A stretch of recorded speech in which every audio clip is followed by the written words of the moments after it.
믿음과 이성, 그 깊고 오랜 질문에 답하다 사랑하는 여러분, 오늘 우리는 신앙 여정에서 가장 근본적이면서도 가장 난해한 주제 중 하나인 믿음과 이성의 관계에 대해 이야기 나누고자 합니다. 이성과 믿음은 서로를 배척하는 적일까요? 아니면 서로를 보완하는 동반자일까요? 우리의 머리로 이해하는 것과 가슴으로 믿는 것 사이에는 어떤 신비가 숨겨져 있을까요? 이 깊은 묵상의 시간으로 들어가기 전 잠시 여러분께 부탁의 말씀을 드립니다. 만약 오늘 이 이야기가 여러분의 마음에 울림을 준다면 하나님의 은혜를 나누는 마음으로 이 영상을 주변의 소중한 분들과 공유해 주십시오. 또한 구독을 통해 저희와 계속해서 이 은혜로운 여정을 함께 하신다면 하나님의 평강과 축복이 여러분의 모든 걸음에 함께 하시기를 기도하겠습니다. 이제 우리 모두의 마음을 열고 깨달음을 주시도록 하나님께 함께 기도하며 시작하겠습니다. 하나님 아버지, 이 시간 저희에게 지혜와 힘을 주시옵소서. 늦은 시간, 지친 몸과 마음 가운데에서도 졸지 않게 하시고 당신의 말씀을 들을 수 있는 총명함과 영적인 깨어남을 허락하여 주시옵소서. 무엇보다 성령님께서 이 자리에 임재하시어 우리 각자의 마음에 영적인 분별력과 명철함을 더하여 주시기를 간구합니다. 아버지 하나님, 저희 안에 이성을 제자리에 두게 하시고 올바르게 이해된 믿음을 그 마땅한 자리에 두게 하여 주시옵소서. 그리하여 성경이 말씀하시는 이성과 믿음의 관계를 명확히 깨닫게 하소서. 이 자리에 있는 분들 가운데 아직 구원하는 믿음의 실체를 경험하지 못한 이가 있다면 오늘 밤 구원의 은혜를 체험하게 하옵소서. 믿음이 흔들리며 배교를 고민하는 이가 있다면 그들을 굳건히 붙드시어 다시금 안정된 믿음 위에 서게 하옵소서. 이 모든 것을 통해 오직 주 예수 그리스도만이 높임을 받으시기를 원합니다. 성령의 역사하심으로 아버지의 이름이 거룩히 여김을 받으시옵소서. 우리 주 예수 그리스도의 이름으로 기도합니다. 아멘. 오늘의 주제는 믿음과 이성입니다. 저는 먼저 이성에 대해, 그 다음으로는 믿음의 본질에 대해, 그리고 마지막으로 이 둘이 어떻게 관계를 맺는지에 대해 성경 말씀을 통해 살펴보고자 합니다. 마태복음 16장 1절에서 4절 말씀을 함께 보겠습니다. 바리새인과 사두개인들이 와서 예수를 시험하여 하늘로부터 오는 표적 보이기를 청하니 예수께서 대답하여 이르시되 너희가 저녁에 하늘이 붉으면 날이 좋겠다 하고 아침에 하늘이 붉고 흐리면 오늘은 날이 굳겠다 하나니 너희가 날씨는 분별할 줄 알면서 시대의 표적은 분별할 수 없느냐 악하고 음란한 세대가 표적을 구하나 요나의 표적 밖에는 보여줄 표적이 없느니라 하시고 그들을 떠나 가시니라. 제가 신학교에 다닐 때 헬라적 사유와 히브리적 사유의 차이에 대한 논의가 많았습니다. 헬라적 사유, 즉 서구적 사유 방식은 아리스토텔레스의 논리학, 특히 3단 논법에 기초한다고들 했습니다. 예를 들어 모든 사람은 죽는다. 소크라테스는 사람이다. 고로 소크라테스는 죽는다. 와 같은 직선적이고 논리적인 사고방식이죠. 그리고 성경은 본질적으로 히브리적 사유로 가득 차 있기 때문에 우리가 물려받은 이 헬라적, 서구적 사고방식으로 성경을 이해하려 하면 문화적으로나 철학적으로 오류를 범할 수 있다는 주장이었습니다. 하지만 저는 성경을 깊이 묵상할수록 그 구분이 그다지 와닿지 않았습니다. 오히려 성경은 인간의 논리적 사고, 즉 이성의 역할을 매우 중요하게 다루고 있음을 발견했습니다. 오늘 우리가 읽은 마태복음 본문이 바로 그 강력한 증거 중 하나입니다. 예수님께서는 바리새인들에게 말씀하십니다. 저녁에 하늘이 붉으면 날이 좋겠다 하고 이것이 무엇을 의미할까요? 당시 유대인들이었던 그들이 이미 아리스토텔레스적인 논리를 자연스럽게 사용하고 있었다는 뜻입니다. 전제 1. 저녁 하늘이 붉으면 날씨가 맑다. 전제 2. 오늘 저녁 하늘이 붉다. 결론, 그러므로 내일은 날씨가 맑을 것이다. 이는 완벽한 3단 논법입니다. 아침 날씨를 예측하는 것도 마찬가지입니다. 예수님께서는 그들의 이런 논리적 사고 능력을 인정하셨습니다. 너희가 날씨는 분별할 줄 알면서 즉 너희는 생각할 줄 아는 머리를 가졌다고 인정하신 것입니다. 바로 그 인정 때문에 이어진 예수님의 책망은 더욱 날카롭게 다가옵니다. 어찌하여 시대의 표적은 분별할 수 없느냐? 예수님은 그들이 볼 눈이 없거나 생각할 뇌가 없다고 말씀하신 것이 아닙니다. 오히려 그 반대입니다. 그들은 바다에서 폭풍을 피하고 굳은 날씨에 대비할 만큼 충분히 명민한 두뇌를 가지고 있었습니다. 그런데 왜 그들은 바로 눈앞에 서 있는 메시아, 시대의 가장 중요한 표적을 알아보지 못했을까요? 왜 날씨를 계산하는 그 명석함으로 영적인 실제는 계산하지 못했을까요? 예수님께서는 그 이유를 명확히 밝히십니다. 악하고 음란한 세대가 표적을 구하나 여기서 음란하다는 것은 영적인 간음을 의미합니다. 하나님은 이스라엘의 신랑이시고 이스라엘은 그의 신부입니다. 이제 신랑이신 예수 그리스도께서 그의 신부, 즉 하나님의 선택된 백성을 찾아 이 땅에 오셨습니다. 하지만 스스로 선택받았다고 자부하던 사람들은 신랑의 모습을 보고 마음에 들어 하지 않았습니다. 그들은 자신들의 기대와 다른 그를 남편으로 맞이하고 싶지 않았습니다. 그들의 마음속에는 이미 다른 사랑하는 대상, 즉 세상의 칭찬, 돈, 권력과 같은 다른 신랑들이 자리 잡고 있었습니다. 그들은 이미 영적으로 다른 대상들과 간음하고 있었던 것입니다. 마음 깊은 곳에서는 어쩌면 이분이 진짜 신랑일지도 모른다는 의심이 들었을지도 모릅니다. 하지만 그를 남편으로 받아들이고 싶지 않았기에 그를 거절할 가장 좋은 명분을 찾습니다. 바로 당신이 신랑이라는 증거가 부족하다고 말하며 더 많은 표적, 더 대단한 증거를 요구하는 것입니다. 예수님은 그들의 마음을 꿰뚫어 보셨습니다. 그들이 표적을 구하는 것은 진리를 찾기 위함이 아니라 진리를 거부하기 위한 핑계였습니다. 그래서 예수님은 말씀하십니다. 너희가 자연현상은 잘 분별하면서 영적인 실제 앞에서는 눈이 머는 이유는 너희가 음란하기 때문이다. 너희의 마음이 이미 다른 신랑들에게 가 있어 나를 원하지 않기 때문이다. 문제는 증거의 부족도 이성적인 능력의 부재도 아니었습니다. 문제는 악하고 음란한 마음이었습니다. 타락한 마음은 이성을 왜곡시켜 자신의 이기적인 욕망을 채우는 데에는 아주 잘 작동하게 하지만 영적인 진리를 추구하는 데에는 무능하게 만듭니다. 마음이 원하는 결론을 정당화하기 위해 이성을 도구로 삼는 것입니다. 사도 바울도 에베소서 4장 18절에서 타락한 인간에 대해 이렇게 말합니다. 그들의 총명이 어두워지고 그들 가운데 있는 무지함과 그들의 마음이 굳어짐으로 말미암아 하나님의 생명에서 떠나 있도다. 인간의 무지와 어두워진 총명, 그 모든 것의 근원은 바로 하나님을 향한 굳은 마음에 있다는 것입니다.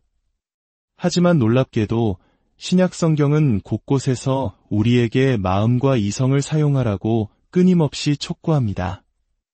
사도행전에서 바울은 회당의 비신자들과 다락방의 신자들 모두와 변론했다고 10번이나 기록되어 있습니다. 고린도 교회를 향해서는 알아듣지 못하는 언어로 1만 마디 말을 하는 것보다 깨달은 마음으로 5마디 말을 하여 다른 사람을 가르치는 것을 더 원한다고 말했습니다. 제 삶에 가장 큰 영향을 준 구절 중 하나는 디모데후서 2장 7절입니다. 내가 말하는 것을 생각해보라. 주께서 범사에 내게 총명을 주시리라. 우리는 종종 이 말씀의 균형을 잃고 한쪽으로 치우칩니다. 한쪽에서는 생각해야 합니다. 하나님이 주신 이성을 사용해야 합니다. 라고 외치며 깨달음이 하나님의 선물이라는 사실을 간과합니다. 다른 한쪽에서는 오직 기도와 성령의 기름 부으심만이 필요합니다. 생각은 사람을 망칩니다. 라고 말하며 하나님께서 우리의 생각하는 행위를 통해 역사하신다는 사실을 무시합니다. 그러나 바울은 분명히 말합니다. 생각하라. 그리하면 주께서 총명을 주실 것이다. 하나님의 주시는 은혜는 우리가 말씀을 깊이 생각하고 묵상할 때 임하는 것입니다. 성경을 읽고 생각하지 않는 자에게 하나님은 깨달음을 주지 않으십니다. 또한 하나님을 의지하지 않고 자신의 이성적 능력만을 믿고 성경을 파고드는 자에게도 깨달음을 주지 않으십니다. 기도하는 마음으로 무릎 꿇고 동시에 치열하게 말씀을 연구하고 생각해야 합니다. 예수님께서는 씨 뿌리는 비유에서 깨닫지 못하는 것의 위험성을 경고하셨습니다. 길가에 떨어진 씨앗에 대해 이렇게 설명하십니다. 아무나 천국 말씀을 듣고 깨닫지 못할 때는 악한 자가 와서 그 마음에 뿌려진 것을 빼앗나니 반면 좋은 땅은 말씀을 듣고 깨닫는 자니 결실하여 어떤 것은 100배, 어떤 것은 60배, 어떤 것은 30배가 되느니라 고 하셨습니다. 믿음은 들음에서 나며 들음은 그리스도의 말씀으로 말미암습니다. 그러나 그것은 오해된 말씀이 아니라 깨달은 말씀이어야 합니다. 이것이 바로 설교가 명료하고 논리적이며 설득력 있어야 하는 이유입니다. 이제 두 번째로 믿음의 본질에 대해 이야기해 보겠습니다. 제가 여기서 다루고자 하는 믿음은 오직 구원하는 믿음입니다. 성경은 왜 우리가 오직 믿음으로만 의롭다 하심을 얻는다고 가르칠까요? 왜 사랑이나 거듭난 마음에서 나오는 다른 선한 성품이 아닐까요? 그 이유는 믿음만이 본질적으로 받는 행위이기 때문입니다. 믿음은 우리가 무언가를 하는 것이나 어떤 존재가 되는 것이 아닙니다. 따라서 우리의 믿음이 우리를 구원한다는 말은 우리가 우리 자신을 구원하는 것이 아니라 하나님께서 전적으로 우리를 구원하신다는 의미를 가장 명확하게 드러냅니다. 믿음은 다른 어떤 은사보다도 독특하게 받는 은사입니다. 만약 우리가 회개나 사랑으로 의롭게 된다고 한다면 우리 안에 있는 어떤 선한 것이 구원의 대가인 것처럼 여겨질 수 있습니다. 그러나 오직 믿음으로만 의롭게 된다는 진리는 그런 오해의 여지를 남기지 않습니다. 에베소서 2장 8절이 너희는 그 은혜에 의하여 믿음으로 말미암아 구원을 받았으니 라고 말씀하시는 이유가 바로 이것입니다. 은혜는 주시는 하나님의 손길이며 믿음은 그것을 받는 우리의 손길입니다. 그렇다면 구원하는 믿음은 무엇을 받는 것일까요? 요한복음 1장 12절은 답합니다. 영접하는 자 곧 그 이름을 믿는 자들에게는 하나님의 자녀가 되는 권세를 주셨으니 우리는 그리스도를 영접해야 합니다. 그리스도를 영접할 때 우리는 그와 연합하고 그의 의가 우리의 것이 되며 그로부터 성화를 위한 능력이 흘러나옵니다. 하지만 단순히 그리스도를 영접했다고 말하는 것만으로는 충분하지 않습니다. 수많은 사람들이 그리스도를 믿고 영접했다고 말하지만 그들에게서 어떤 영적인 생명의 증거도 찾아보기 어려운 경우가 많기 때문입니다. 그들은 예수님의 영적인 아름다움에 반응하지 않고 그리스도의 영광에 감동하지 않습니다. 사도 바울은 내 주 그리스도 예수를 아는 지식이 가장 고상하기 때문에 내가 모든 것을 잃어버리고 배설물로 여김은 그리스도를 얻기 위함이라고 고백했습니다. 그러나 그리스도를 영접했다는 많은 이들에게서 이러한 마음의 울림을 찾아보기는 어렵습니다. 무엇이 문제일까요? 한 가지 이유는 그들이 그리스도를 있는 모습 그대로 영접하지 않기 때문입니다. 즉, 그들은 그리스도를 최고로 가치 있는 분으로 영접하지 않습니다. 그들은 죄책감을 싫어하기 때문에 죄를 용서하시는 분으로 그리스도를 영접합니다. 그들은 고통을 싫어하기 때문에 지옥에서 구원하시는 분으로 그리스도를 영접합니다.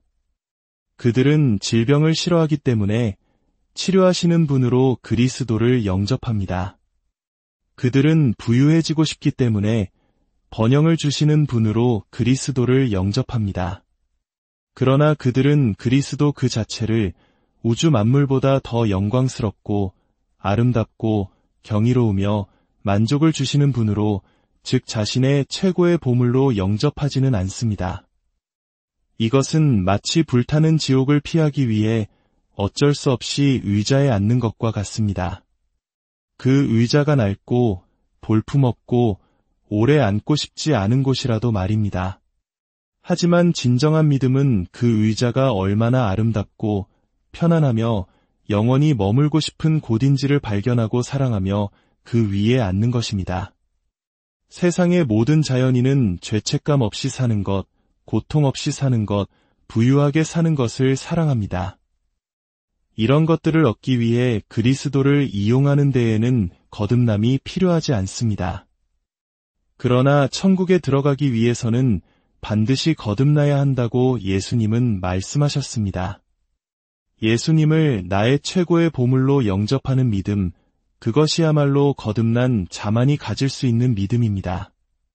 구원하는 믿음은 무한히 영광스럽고 경이로우며 아름답고 따라서 무한히 가치 있는 분으로서의 그리스도를 영접하는 것입니다.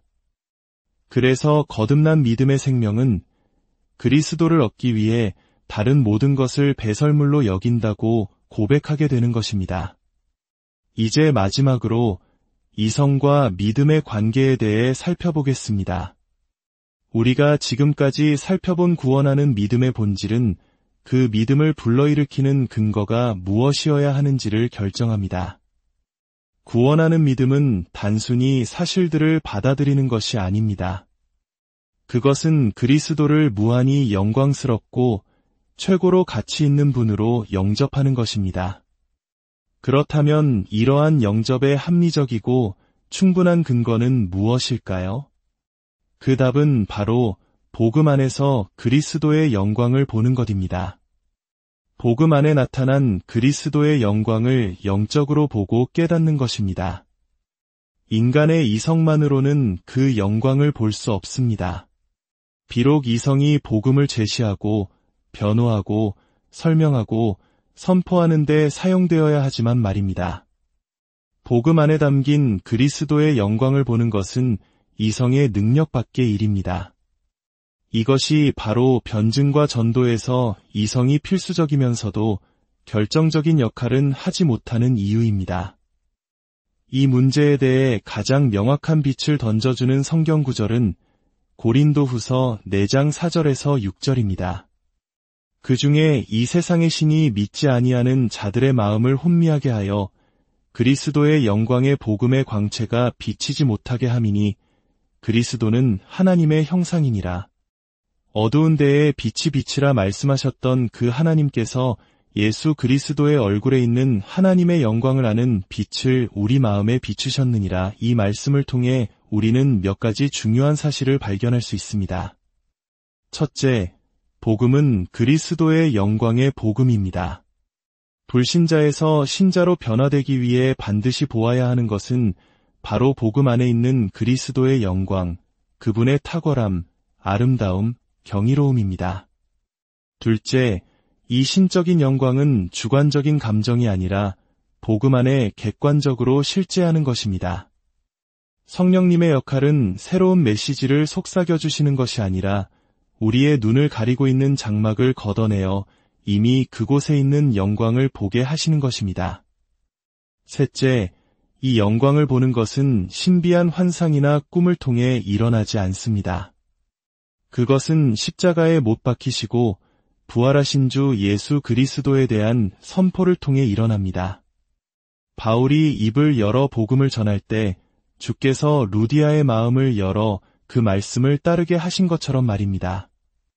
우리의 이성은 영적인 소경의 눈을 뜨게 할 수는 없지만 그들이 눈을 떴을 때 볼 수 있도록 그리스도의 모습을 명확하게 그려 보여주는 필수적인 역할을 합니다. 넷째, 믿음의 결정적이고 흔들리지 않는 근거는 하나님의 주권적인 역사입니다. 빛이 빛이라 말씀하셨던 창조주 하나님께서 우리 마음에 직접 빛을 비추시는 것입니다. 여러분의 삶에 이 일이 일어났습니까? 여러분의 마음에 빛이 비추어 더 이상 복음이 어리석게 보이지 않고 그리스도가 지옥행 티켓 이상의 존재로 여러분이 영원히 함께하고 싶은 유일한 분으로 보이게 된 그 순간이 있었습니까? 다섯째, 이 믿음의 근거는 지극히 합리적입니다. 그리스도를 무한히 영광스러운 분으로 영접하는 믿음이 복음 안에서 그를 무한히 영광스러운 분으로 보는 것에 근거해야 한다는 것보다 더 합리적인 것이 어디 있겠습니까? 마지막으로, 왜 이것이 그토록 중요할까요? 역사적 증거나 논리적 변증에만 의존하는 믿음은 우리에게 기껏해야 높은 가능성을 줄 뿐입니다. 예수가 하나님일 가능성이 80%쯤 되니 내 인생을 걸어볼 만하다 정도의 믿음으로는 모든 것을 팔고 가장 극심한 고난을 견디며 세상을 발 아래 두고 그리스도를 위해 모든 것을 배설물로 여기는 담대함을 가질 수 없습니다. 그런 흔들리지 않는 확신은 오직 복음 안에서 그리스도의 영광을 직접 목격할 때만 가능합니다. 학식이 없는 사람이든 역사를 모르는 사람이든 누구든지 복음의 선포를 통해 그 안에 담긴 신적인 영광의 빛을 볼 때 세상이 감당할 수 없는 믿음을 소유하게 되는 것입니다. 그렇습니다. 우리는 우리의 마음과 이성을 다해 복음을 변호하고 설명하고 선포해야 합니다. 하나님은 우리에게 벌이라고 두뇌를 주신 것이 아닙니다. 그러나 우리의 모든 지적인 노력을 다하면서 동시에 우리는 어린아이와 같이 기도해야 합니다. 오 하나님, 당신의 말씀이 선포될 때 전능하신 성령의 능력으로 함께하여 주시옵소서. 태초에 빛이 있으라 말씀하셨던 것처럼 지금 이 순간 이 말씀을 듣는 모든 심령들 속에 빛이 있으라 말씀하여 주시옵소서. 그리하여 복음이 더 이상 이성으로 설명할 수 없는, 형언할 수 없는 신적인 영광의 빛으로 빛나게 하시고 우리 모두가 내 주 그리스도 예수를 아는 지식의 고상함으로 인하여 다른 모든 것을 잃어버려도 좋나이다 라고 고백하게 하여 주시옵소서. 아버지 하나님, 이 시간 저희의 눈을 열어주시옵소서. 어둠의 장막을 걷어주시고 굳은 마음을 제거하여 주시옵소서. 그리하여 하나님의 형상이신 그리스도의 영광의 복음의 빛을 보게 하여 주시옵소서. 우리 주 예수 그리스도의 이름으로 기도합니다. 아멘. 주 예수 그리스도의 은혜와 하나님의 사랑과 성령의 교통하심이 여러분 모두와